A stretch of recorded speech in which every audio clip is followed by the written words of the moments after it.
Fighting game question. Please send me more of these. My thoughts on Third Strike? It's my favorite Street Fighter.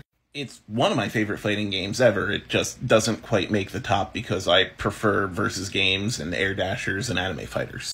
Honestly, the parry system is one of the most accidentally genius things any fighting game has ever done. It prevented Third Strike from being solved, and that is a holy grail of fighting games. No matter what the opponent can do, if you see it coming, you could parry it, and if you could parry it, you could counter it. And that was such a simple solution for so many things that piss people off when it comes to fighting game gameplay. You can't be pinned down with zoning, you could parry every fireball. You can't get stuck in repeated vortexes because you could just parry the meaties that keep you in those vortexes. You can't get stuck in relentless rushdown because you could just parry one of those hits and then attack back.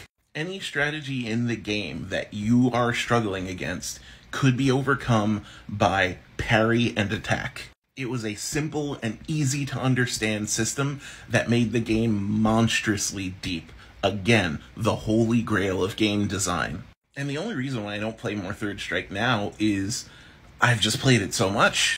I want a new experience. I really wish Third Strike would get like the UMVC3 or Skullgirls treatment, where like now it's a decade later and more content is still coming out. New official characters in the case of Skullgirls and new fan-made characters in the case of UMVC3.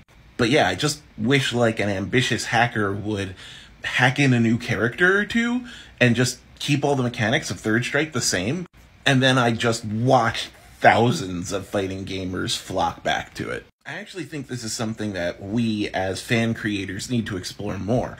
Old games don't need to die just because a new game came out. We've cracked the codes of these games, and if we wanted to, we could add new characters to Third Strike, or add new characters to Guilty Gear Plus R, or add new characters to Super Turbo, add new characters to Smash Bros. Melee. We can play the old games and systems we want to play, and just create new content in them. And I think that's a great way to keep an older game alive.